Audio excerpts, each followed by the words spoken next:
Good morning, everybody, and welcome to our April 2026 webinar, sustainability webinar that is. And today we're looking at strengthening governance for climate risk and sustainability. I would like to introduce you to my fellow presenter, Mark Smith. Mark is a brand new director in our IFRS and corporate reporting team here in Melbourne. Mark is an experienced director across IFRS accounting standards, as well as IFRS sustainability disclosure standards. So I'm very happy to have Mark here and to help me do this presentation. So good morning, Mark, and welcome. Good morning, Aletta, and thank you very much for that introduction. I'm really excited to be here today. So thank you and look forward to it. Thank you. Now, BDO acknowledges the traditional custodians of country throughout Australia and their connections to land, sea, and community. And we pay our respect to their elders, past and present, and extend that respect to all Aboriginal and Torres Strait Islander peoples. I would like to give you a bit of an overview of our 2026 monthly sustainability webinars. Now, the dark green block is the webinar we're looking at today, Strengthening Governance for Climate Risk and Sustainability. Next month, in the light green block, special shout out, we will be looking at lessons learned from year one. In particular, by tomorrow, on the 30th of April, our 31 December 2025 clients that are Group 1 will have to lodge their mandatory sustainability reports with ASIC, and many of them have already done so. Therefore, next month, on the 27th of May, we will look at a bit of an overview of what's happened, what lessons can we learn from what's been published, and our team will also share, our BDO team will also share lessons we've learned in getting clients ready and how we can do it better ourselves, our clients, etc. So call out to those two webinars today, governance, and next month looking at lessons from year one. And then from June onwards, we continue our journey through AASB S2. We look at climate risk assessment. We look at scenario analysis in August. We look at financial modeling in September. We're looking at metrics and targets in October. We look at decarbonisation strategies in November. And finally, in December, building a mandatory sustainability report.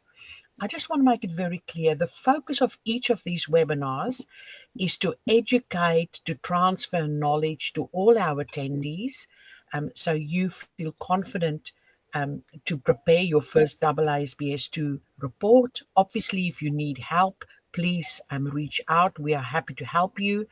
And our focus is also to prepare assurance-ready mandatory sustainability reports. I would also like to advertise our next carbon accounting masterclass. It's a virtual one-day session that Mark will be presenting with me going forward. It's a long day for just one person virtually. So the next one is on Wednesday, the 13th of May. And again, our focus in this masterclass is to look at boundary setting policy, basis of preparation, measuring scope 1 and 2, measuring scope 3, and also how do you reconcile your underlying carbon data to your general ledger. And we will also have Avani join us. Now, to all of you who attend this sustainability webinar, we've been working with Avani for quite a while on all our client engagements. And we've also given them feedback and suggestions on what we think they could build into Avani to make it more user-friendly, more efficient, more effective. And Avani has just released an update to their technology, which we've already tested, which we are trying and implementing on many of our clients. So the whole reconciliation of the GL is now really seamless. So I would encourage you to have another look at the Avani platform. And then the masterclass, please register Wednesday, the 13th of May. Latest developments. Now, as you know, in sustainability, there's always latest developments, and one that I'm incredibly excited about is that today we are launching a checklist that we've prepared for boards and directors. And the checklist is about what boards need to ask about mandatory sustainability reporting. So, this is one of the lessons we've learned as we've been presenting to audit committees and boards about mandatory sustainability reporting. And giving them an update, and they had to give their final approval. Many of these board members, these directors have asked, so what should I be asking? What would be the focus? What is your recommendation? What should we look at? There's so much information here. So we've prepared this checklist, and we've to help board members. And I'm also presenting on women on boards tomorrow, where we'll share it with them, and you'll shortly see it on LinkedIn. It's already on our website. So if you want to download this checklist, please do so. So really, we're saying for boards and directors, it's a structured set of questions. And as you know, I like counting. So there are 60 questions, and I like round numbers. So there are 60 questions to guide oversight, enable constructive challenge, and support informed sign-off of this mandatory sustainability report. So we want directors to get comfort on the questions they should ask in order to sign off. Something, sorry, just a second. What I also wanted to flag, and as you can see on the screen, we've structured it in a very similar way to our AASB S2 disclosure checklist. So there are questions, there are overall questions to get you started.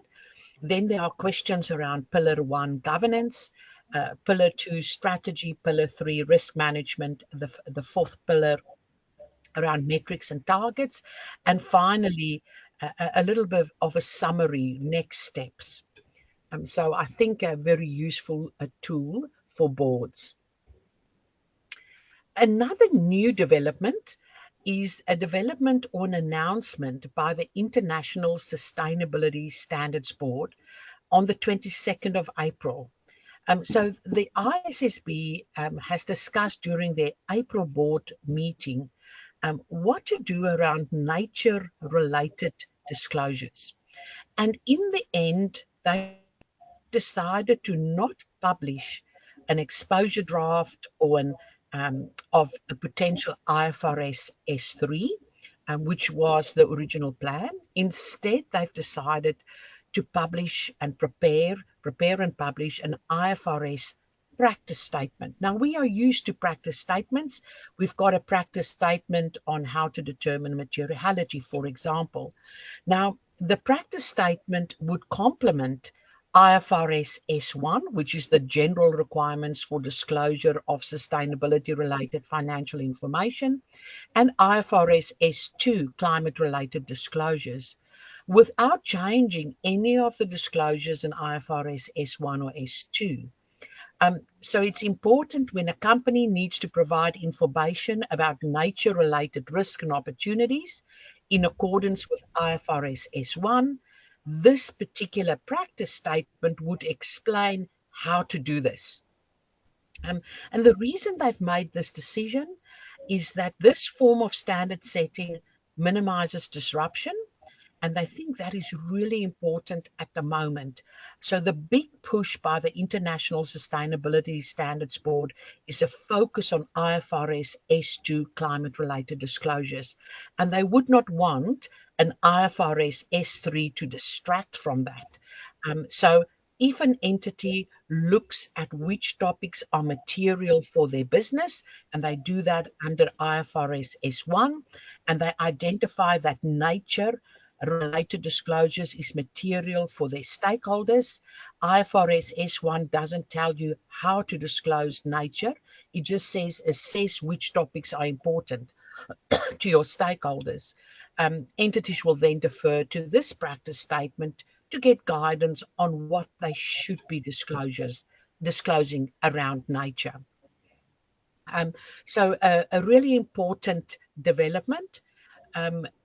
Interestingly, the chair of the ISSB said providing material nature-related disclosures is not optional.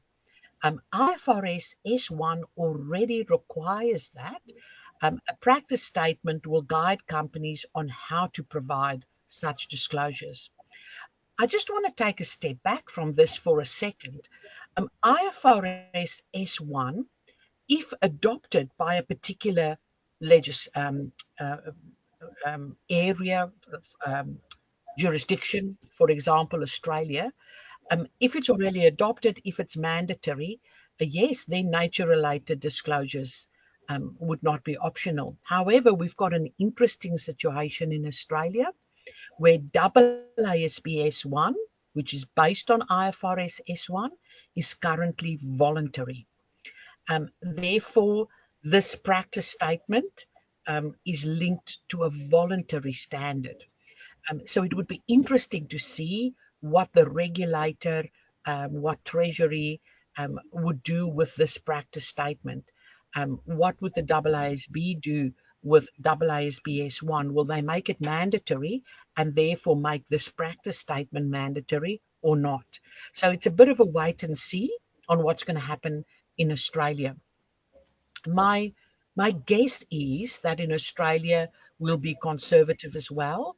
Let's implement AASB S2 across Group 1, 2, and 3 before we start to introduce further standards and practice statements, but it is definitely in the pipeline. So, a bit of an update on nature related disclosures. And the other thing that I wanted to add to that is, as you know, AASB 2 has been based on the TCFD, Task Force for Climate Related Financial Disclosures. Now, in the same way, this new practice statement will be based on the Task Force on Nature Related Financial Disclosures, the TNFD.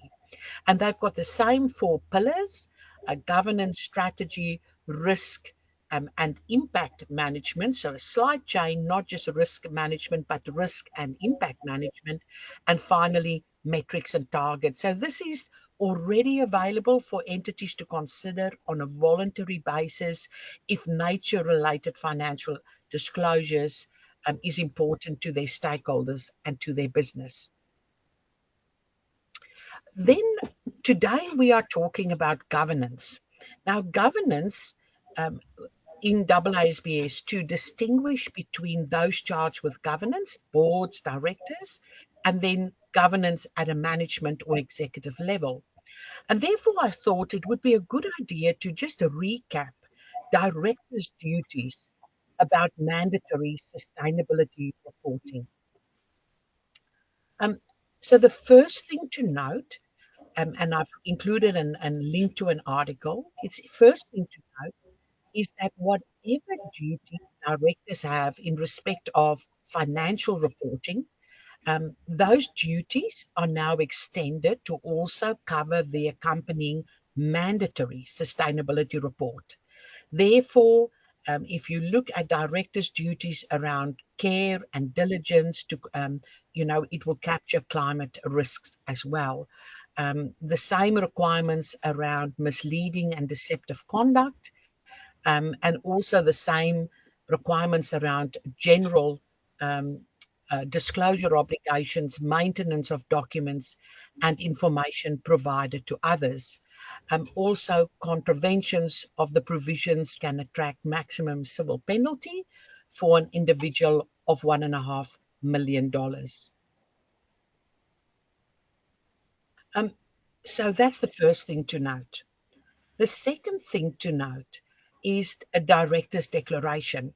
So directors currently do a director's declaration over the financial statements, and they will now also be required to do a director's declaration on the mandatory sustainability report. For the first 3 years, so that would be from 1 January 25 to 1 January 28, um, it's a modified director's declaration where they just have to state whether the entity has taken reasonable steps to ensure that the contents of this sustainability report are in accordance with the Corporations Act. And then after that initial 3-year period, they'll have to state that the sustainability report are in accordance with the Corporations Act, including that the sustainability report complies with the sustainability standards, which at this stage is only AASB S2, which is mandatory. Very important is that directors have personal liability for the contents of the financial statements and the sustainability report. However, for a period of 3 years, three sections would be protected from that personal liability. So we've got modified liability settings, three protected statements for a period of 3 years. So scope 3, scenario analysis, and transition plan. Now that has triggered in my head that there's a bit of a director's expectation gap. And I thought I'll illustrate it in respect of Group 1 directors for 30 June 2026 reporting. This would equally apply to Group 2 directors at 30 June 27 and Group 3 directors at 30 June 28. So it would apply in the first year that an entity is complying or applying AASB S2. So if we look at this as an example, on the left-hand side, I've got all the sections within AASB S2 at a high level, the headings. And then in the next column, in this first year, Group 1 entities have to report everything within AASB S2 with that one exception, Scope 3 emissions. But then also for 30 June 26, from a limited auditors, financial report auditors have to provide limited assurance over three sections. So there is limited assurance over governance, three sub-paragraphs around risk and opportunities, and really it is just listing the physical risk, the transition risks, and describing them. And then also measurement of scope 1 and 2 emissions. However, in the next column, the directors have personal liability for everything in that AASB S2 report, with the exception of the three protected statements. Now, if you compare those three columns, what do we report? What would we have limited assurance on? And what would the directors have personal liability for? You can see there's a director's expectation gap in that there are three particular areas, and they are big areas, that have to be included in the mandatory sustainability report. It's not subject to any assurance, and the directors have personal liability. And really, to me, that is where directors have to be extra careful that they make sure they ask appropriate questions, and where management and executive have to be extra careful that they make sure they have appropriate disclosures, because the directors will have personal liability and the auditors will not provide any assurance on it. So that's just the concept of a director's expectation gap. And that is part of why we've created this checklist for boards, so they can see very clearly, in particular, Pillar 2 and Pillar 3 on risk management, and parts of Pillar 4 where the auditors won't be providing assurance what questions they should be asking. If we move on and we look at the objective and scope of AASB S2, so whenever we do a webinar, I think it's incredibly important to come back to the foundations of AASB S2. And the objective of AASB S2 is to require an entity to disclose information about its climate-related risks and opportunities that is useful to primary users, and primary users are current investors and future investors, current financiers and future financiers.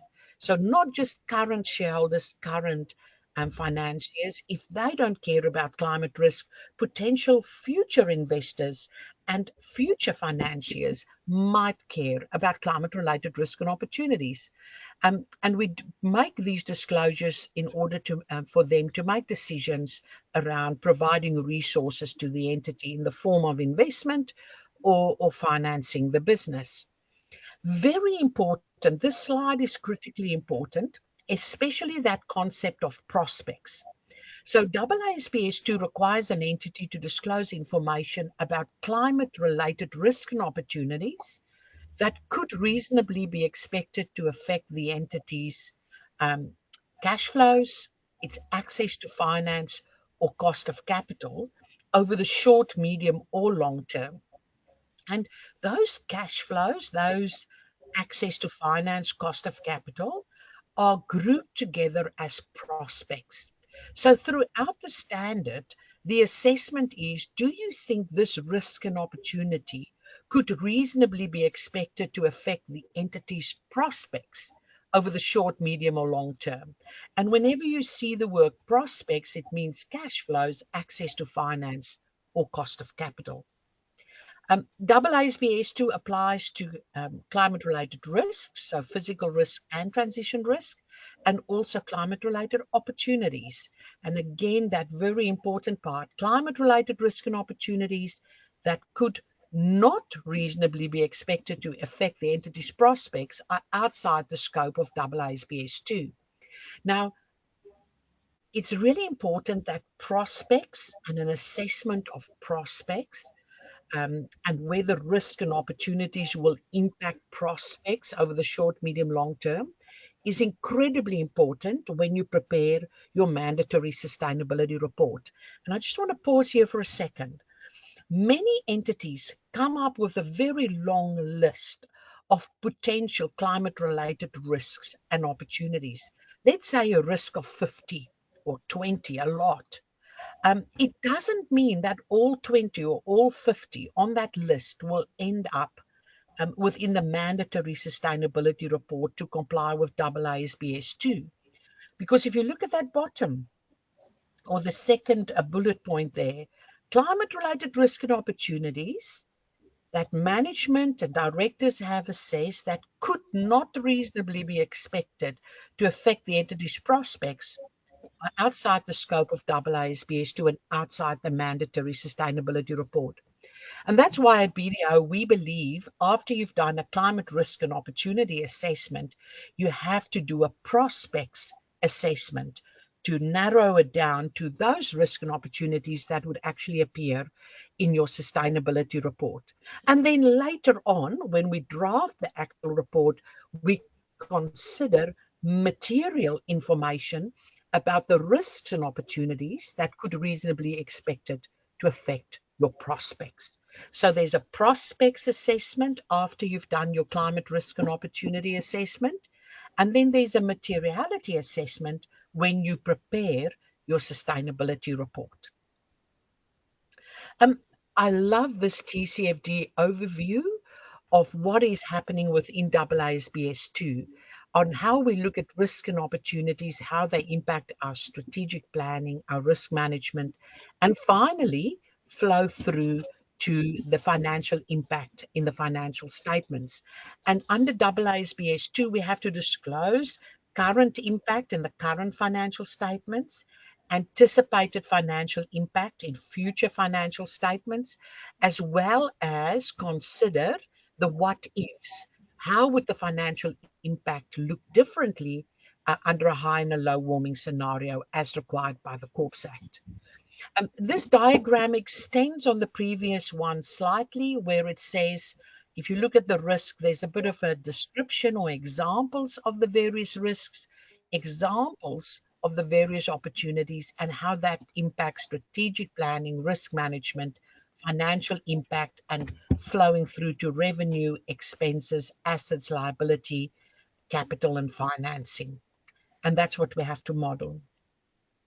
So if we step back with that as a background and we look at governance, the importance of governance, um, you know, the TCFD have run a number of workshops on governance, and I've got the link in there, and they've said Disclosing governance practices provides important context for investors and other users of disclosures. And investors and other users of these disclosures really want to understand the role that the board plays in overseeing climate-related issues, as well as management's role in assessing and managing those issues. And such information supports evaluation of whether climate-related issues receive appropriate board and management attention. And to me, that last bullet point is critical. Current investors, future investors, current financiers, future financiers want to evaluate and want to assess through the governance disclosures whether climate-related issues receive appropriate board and management attention. And I think that's really important, and that's their starting point. Also, in the 2020 status report, the task force conducted surveys to see which disclosures do users find most useful, and the following governance disclosures were rated as most useful.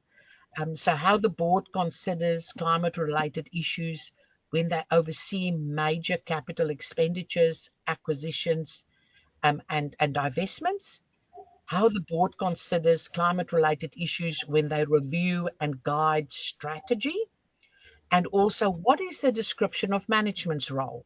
So these were key disclosures that users provided feedback on.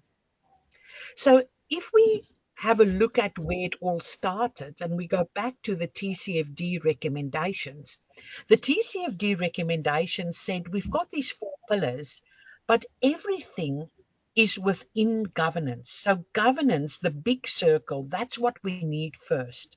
We need governance over everything to do with climate.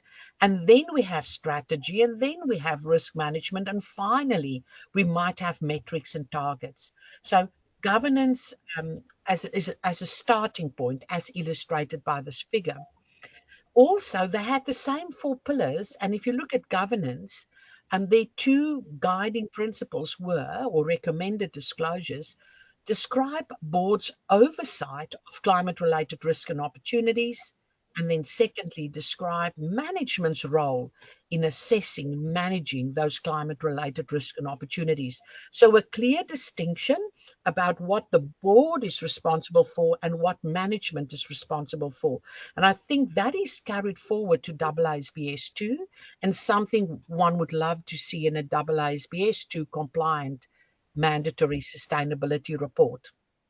They've also given additional guidance in the TCFD on aspects to disclose. So around the board, these are the kind of things that we're looking for. Processes and frequency by which the board and or audit committees are informed about these issues. You'll see that in AASB S2. Whether the board or the board committees consider climate-related issues when they review, they guide strategy, major plans, etc., and how the board monitors and oversees progress against goals and targets, which we now call metrics and targets. Also, additional information if you look at management, have we assigned a responsibility to certain people or committees? How does the organizational structure look like? Processes by which management is informed about climate-related issues, and how management monitors these climate-related issues. So you can see these requirements of the TCFD really carried forward into AASB S2. Another interesting thing, if you look at the TCFD workshop materials, um, for the governance recommendation, and I've put a red block around it, for the governance recommendation, nearly 50% of the companies indicated disclosing governance practices around climate-related issues was challenging because their governance practices apply to all issues, not just climate. Now, this is an interesting one because we're seeing this in Australia as well. There are governance processes in place which talks about boards' governance over over financial reporting. And the trick here, and obviously the board is responsible for everything that happens in the business, but it's important to go back to those documents and the charter of the board and make sure that we particularly articulate there's governance over all issues, including financial reporting, sustainability reporting, call out climate. So it has to be called out very specifically. What they've said to the TCFD way back when is companies did not want to disclose their governance around climate-related issues separately from their disclosure of their general governance practices, which apply to all types of issues. And then what was very interesting is at the bottom, to address this concern, the task force clarified that it did not intend for companies with comprehensive governance processes that address climate-related issues to create separate processes or duplicate existing disclosures. Um, if a company's disclosures clearly describe its governance processes, and it is clear that those processes also cover climate-related issues, then that's fine. So it's really important to make sure, for simplicity and clarity purposes, that we don't have governance processes dealing with mandatory sustainability reporting sitting outside your existing governance processes for all other matters, but maybe go back to those documents and clarify specifically that governance covers financial reporting and mandatory sustainability reporting, in brackets climate at the moment. So under AASB S2, again, there's a governance pillar looking at those charged with governance and looking at management. We know there's 150 disclosures in AASB S2, and there's a link to our checklist. Only 9 of them relate to governance, and those disclosures subject to assurance in year 1. Mark, I'll hand over to you to talk through those 9 disclosures. Thank you very much. Thank you, Aletta. And again, just building on from what you said already, I would like to start actually first by looking at what the actual objective is of the governance disclosure requirements under Pillar 1 of AASB S2, because I find as preparers, sometimes we get very locked into the details straight away and start looking at those 9 disclosures without actually maybe taking a step back and looking at what the overall objective is of the disclosure requirements. If we go to that slide, we'll actually see and if you don't mind moving this to the next slide there, Aletta, we can actually see specifically what the objective is of the governance disclosure requirements under S2, and that is to obviously to enable users of general purpose financial reports to understand the governance processes, controls, and procedures that an entity uses to monitor, manage, and oversee climate-related risks and opportunities. And I want to touch on a few things here in relation to this objective. And I think, Aletta, you already touched on a few when talking about the TCFD and some of the recommendations that came out from there. But our really key emphasis is on what those processes are, what the controls are, and what the procedures are. How is this actually being implemented in practice is vitally important. And again, when we're thinking about decision useful information, it's one thing just to say that we have a governance framework or we have governance structures in place, but actually disclosing and going that one step forward to actually disclose what are those processes and how are they being implemented, as well as controls and procedures. I would say, as preparers, if you have not yet started this, if you have not really even considered the AASB S2 disclosure requirements, if you're either in the Group 2 or Group 3 category, this is actually a really good time to take a look at your existing processes, your existing controls and procedures, and ask yourself the question as to whether or not they embody and encompass climate-related risks and opportunities. Now, what we've seen so far from quite a number of preparers is the fact that in most cases, these frameworks, these structures already exist, but it's about now trying to include and embody and encompass climate and climate change. So quite often we actually see that this is already being done, and there's usually a category that focuses specifically on ESG. However, to go the one step further now, to also think about climate change, specifically climate-related risks and opportunities. So I thought it was a really good time and opportunity just to take a look back at this objective, because quite often we are referring back to this objective to make sure that the disclosures that are being included are decision useful for the primary users. So if we move forward then, as we've discussed already, The actual disclosure requirements are broken up into two sections and mainly focused on the roles and responsibilities of those charged with governance, as well as the roles and responsibilities of management. Okay, so if you look at the 9 disclosures, a big focus and attention is really on those charged with governance first, and then it flows on to what is management's responsibility. So again, if this is something that you are just starting for the first time, I think it's really important that you can clearly define upfront who is considered those charged with governance, who's going to have the responsibility for overseeing climate-related risks and opportunities, and do you have clearly defined roles for management? So if we look at the first disclosure requirement then under S2, just to make something very clear as well, you'll often see in the first disclosure paragraph under S2, under this pillar, it actually uses the word shall disclose information. So this is not actually a choice. You actually have to disclose information in relation to your governance structures and frameworks. So again, the first real disclosure requirement there is, has the entity actually defined that governance body or that individual that is responsible for the oversight of climate-related risk and opportunities? And that's why I've just mentioned the starting point really is to think about who is that body. It could be a subcommittee of the board as well. In most cases, it's the board, but it could also be a subcommittee of the board. It could be also an individual on the board that is delegated responsibility. But have you actually identified that? And therefore, you will need to disclose that as well.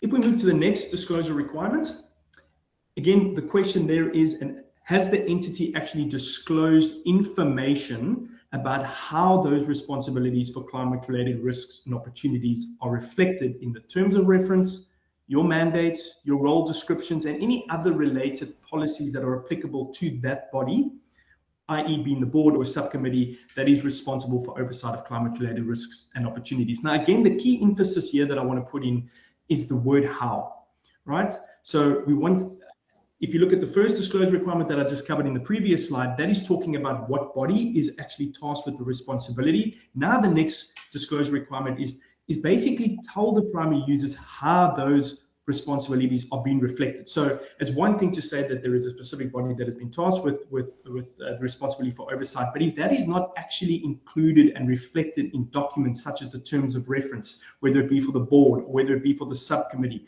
or any mandates or role descriptions, it's really going to raise a few questions from primary users as to whether or not this is actually being implemented in practice. So it's vitally important that if you haven't started that process yet, that you start thinking about where we can incorporate and encompass climate-related risk and opportunity oversight in our terms of reference, mandates, role descriptions. So if we look at the next disclosure requirement, working through the 9 disclosure requirements, the next one actually again deals with, has the entity disclosed information about how the body or individual determines whether they have the appropriate skills and competencies? And I think this is vitally important again, because the key word there is how. How are we determining whether the board or that body that has been determined, as I've mentioned above, having oversight, how has it been determined whether they have the appropriate skills and competencies? Are they available? Are those skills and competencies available? And if not, will they be developed in the future? What is the plan going forward to develop those skills, to develop those competencies? Because it's vitally important, again, from a primary user's perspective. It's one thing to know who the body is, who the individual is that is tasked, but we want to know and understand how is the skills being developed. This is obviously something that is relatively new as well. So it's vitally important that the message is sent to those primary users that yes, perhaps the skills are not being have not been developed to date, but there is a plan and a process in place to develop those skills and to show and to demonstrate that organizations are actually taking climate risk and governance quite seriously. So if we keep moving as well, the other disclosure requirement is, has the entity disclosed information again about how and how often that body or individual is informed about climate-related risks and opportunities? And this is going again, when we look at the objective, what are the processes, what are the internal controls, and what are the procedures that have been put in place to ensure that that body that has been tasked with that responsibility to oversee risks and opportunities, how they've been informed about it? So what is the process internally? Can you describe the process internally that is taking place, that where management is reporting into that board, or there's an individual that's reporting into the board? That is something that needs to be clearly described, how and how often that is taking place. If we go to the next one again, has the entity disclosed information about how the body or individual takes into account climate-related risks and opportunities when overseeing the entity's strategy, when overseeing or taking on major transactions or major investment decisions. The real thing here again is what is happening internally from a process-driven perspective, controls and procedures, to show and demonstrate how this body is actually taking into account climate-related risks and opportunities when they are making key decisions that impact the organization. So again, if entities are currently setting a strategy for the future, whether it be a 5-year plan, how can it be demonstrated through the processes and controls that should be in place? How can it be demonstrated that that body is taking into account climate-related risks and opportunities as part of that strategy, as part of their decision making? So it's vitally important again here, and I probably sound like a stuck record that I keep referring to this word, but it's basically the word how. Demonstrate how and disclose how this is taking place internally. So in a lot of conversations that we have with clients, they say this is happening, we're doing it, but the next step is to be able to demonstrate and then to disclose how that is taking place. If I look then just at the last disclosure in relation to those charged with governance, we basically are saying, has the entity disclosed information about how that body or individual oversees the setting of targets related to climate-related risks and opportunities, progress towards those targets, and whether those related performance metrics are also included in remuneration policies. Now, this is quite an important disclosure requirement, and I'll tell you why, because we currently focusing today mainly on the governance pillar, but you'll see under the metrics and targets pillar, there's the keyword targets there as well that have disclosure requirements in relation to targets. Now, the key thing here is that if entities are setting targets internally, it is vitally important, again, under this disclosure requirement, that they are able to disclose and demonstrate how the board or the subcommittee of the board is actually overseeing the settings of those targets and then also monitoring progress towards those targets. So this is the governance overlay in relation to the setting of targets. And then if you look at the metrics and targets actual pillar, which we'll cover that is where we're actually disclosing the progress, the metrics that have been used. So there's kind of a linkage between these two. And I currently find that people need to be very cognizant of the fact that if you're going to disclose anything in relation to targets being set and how the board oversees the setting of targets in the governance section, that we remember when it gets to the metrics and targets section under the targets category, that there's also quite a number of disclosure requirements in relation to targets. So again, vitally important that you can demonstrate what is happening from an internal perspective. Now, again, as I've mentioned before, there's those charged with governance disclosure requirements and really disclosing the responsibilities for those charged with governance. And now we look at the management. We take a management look and a management perspective. And has the entity disclosed information about what management's roles and responsibilities are with regards to those governance processes, controls, and procedures? So what is happening at a management level with regard to the implementation of those processes, controls, and procedures, once again, used to monitor, manage, and oversee climate-related risks and opportunities. So that's why I think it's very important upfront before you begin that you have clearly defined roles for who's those charged with governance, for the responsibility for oversight, and then who's delegated that management responsibility. Now, again, looking at management, has the entity disclosed information about whether the role is delegated to a specific management level position or management level committee, and how oversight is exercised over that position or committee? So we needs to be quite clear. The disclosure needs to be quite clear, specific as to what is the level, what is that specific management level that this responsibility has been delegated to monitor and to manage and to oversee the implementation of climate-related risks and opportunities. And then how is the board actually exercising oversight of that position and that level is vitally important.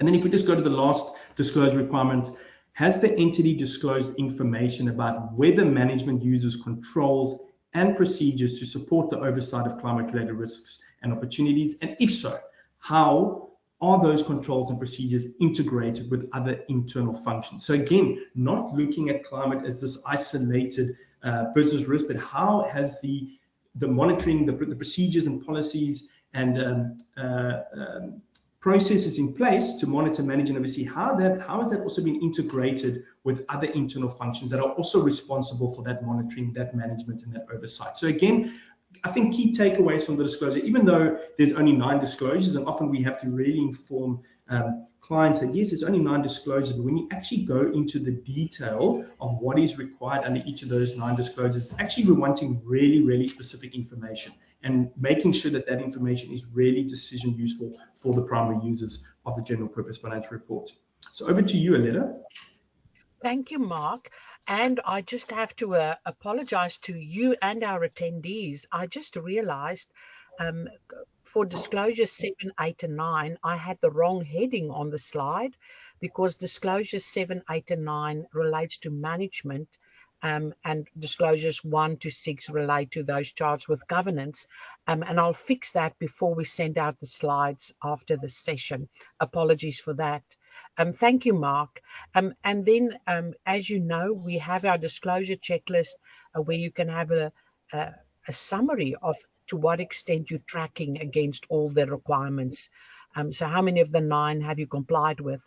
We also have our BDO Australia illustrative sustainability report, which we've prepared together with BDO Global. It was prepared for the year ended 31 December 2025 for our mock company. And we also prepared a financial report for that same company. And I thought it might be good to just look at some of the disclosures that we've put in our illustrative sustainability report.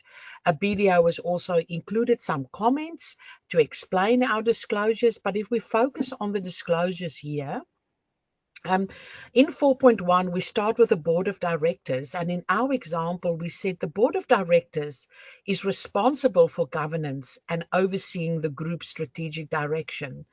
The primary responsibility of the board includes setting overall strategic direction, long-term goals, monitoring risk, ensuring compliance with laws and regulations, etc. The board is responsible for appointing the chief executive officer and monitoring their performance. That's the last sentence there. And then we also have the board is comprised of the following 10 non-executive directors. So we have a description of them, and you can see their skills, their competencies. You can see whether they're a subcommittee, which subcommittee they're a member of. And then we also said, in order to ensure the board composition is appropriate, the board has a competency matrix that it uses to fill all positions on both the board and the board subcommittees. So how do we make sure that there's skills and competencies? We also, in our example, said specifically that remuneration and nomination committee also seeks to fill any board or subcommittee vacancies based on needs identified in that competency matrix. But you can see their skills, their experience, as disclosed. I like a diagram, as you know. I do like a diagram to say in that second paragraph to effectively manage the board's sustainability priorities. The board has established 2 subcommittees, a risk committee and a strategy committee. And these committees are responsible for driving the group's sustainability strategy. You can see we've got the board. There are 4 subcommittees.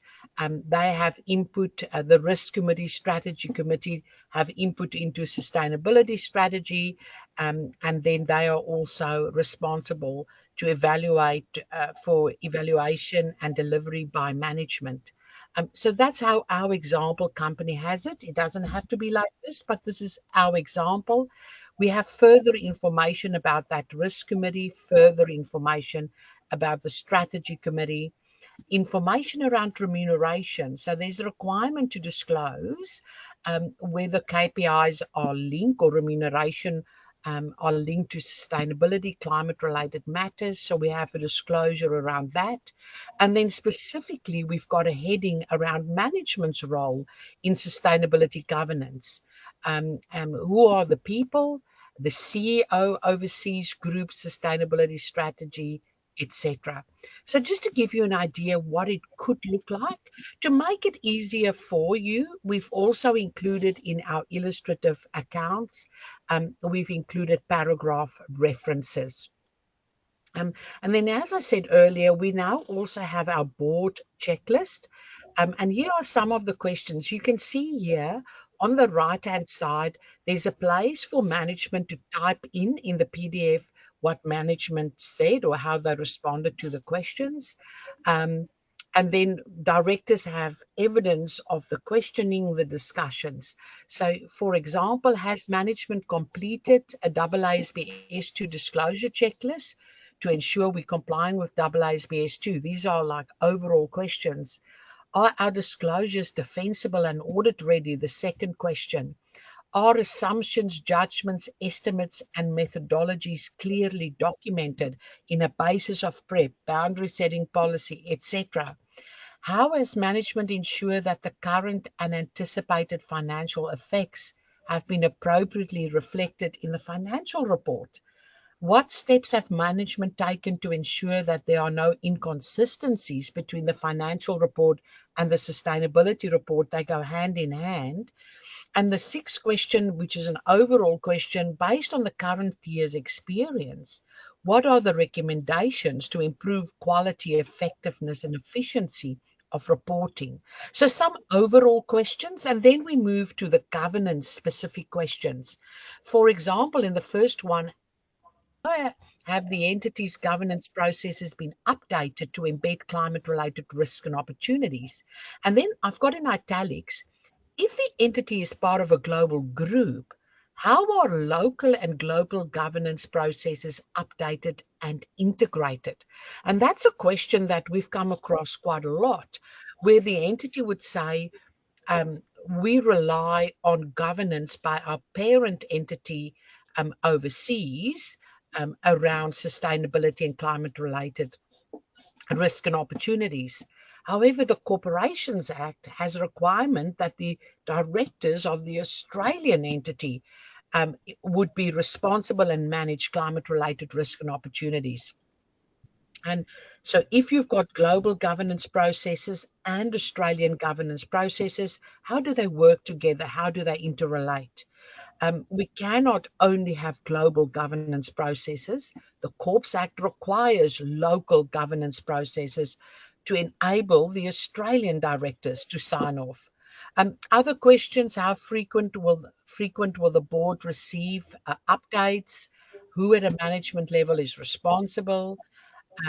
How do we know that management has appropriate skills and expertise? What controls have management put in place? Remember, this is what the board is asking management. How do you, management, ensure information provided to us is reliable, decision useful, comparable? How does the board discharge their duties regarding mandatory sustainability reporting? So kind of asking ourselves as a board member, how do I discharge these duties? How do we assess our skills and competencies? And how do we ensure that all of these climate risk and opportunities are actually integrated into other strategic decisions? And then at the end of this whole checklist, after you've worked through all four pillars, there are some place to document key observations and matters for follow-up, areas requiring further clarification or assurance, and then also implications for future reporting periods as a bit of a reflection after all the questions. Mark and I also thought it would be good to look at some common errors. And the first one, Mark, I think I'll hand over to you. Thanks, Aletta. And I think I feel I've covered this somewhat already in when I was talking specifically and calling out the words processes, controls, procedures, and calling out the words how. So I guess what we've obviously identified so far is that a lot of disclosures seem to be quite vague, seem to be quite generic.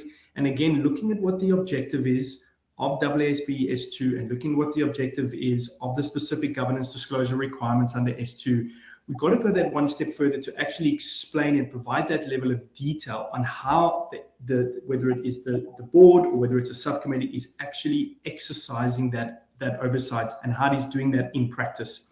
So, for example, we see many, sort of generic, vague, blanket statements saying many disclosures state that the board just oversees climate-related risks and opportunities, or there'll be a very vague statement that's saying that they are delegating responsibility to monitor and manage climate-related risks and opportunities to a specific management level, but they do not explain and go into the level of sufficient detail about how that oversight or how that management is actually being implemented in practice. So again, I just want to emphasize this by stating that you really got to look at the detail in the disclosure requirements, even though there are only 9, as I've mentioned. If you look at the detail, the words how often are very, very important, right? And again, having the level of sufficient evidence to be able to support those disclosures is also vitally important. Okay, so I guess a key thing to say is you want to just be disclosing things that are factual. You want to be disclosing things that you have evidence and support for. As Alette has already alluded to, there is obviously assurance requirements for the first year over the governance disclosure requirements, but it's really just taking that one step in the disclosure requirements to actually go that extra step to be able to make it very clear as to how things are being exercised in practice. So tell the story about what is happening internally. It's probably one of the key things I wanted to mention, Aletta. Thank you very much. Then I've also touched on this, and that is the responsibilities of directors of an Australian entity. And I wanted to put in some references. So the directors of the Australian entity have responsibilities under the Corporations Act. Specifically, if you look at Section 181 of the Corporations Act and Section 296A, capital A number 7, I often get asked, so where's in the Corps Act? It's very clear in those two sections. It's also picked up in ASIC Regulatory Guide 280, paragraph 55, and ASIC Information Sheet 183, looking at directors and financial reporting. And obviously, ASIC Regulatory Guide 280 is looking at sustainability reporting. So directors have a responsibility for the Australian entity, and therefore these disclosures apply to the directors, and those directors have to make sure that they're comfortable about all the disclosures. They can have interaction with global. They can, in addition, disclose global governance processes. But ultimately, the Australian directors have to disclose their governance processes for the Australian entity. So a few key takeaways today. First of all, are the responsibilities of the board and management clearly defined? Does your company already have governance processes and bodies in place that explicitly address climate-related issues? Do we have the data available to meet these disclosure requirements? So do we have a board skills matrix? Do we know whether the board have attended climate-related training?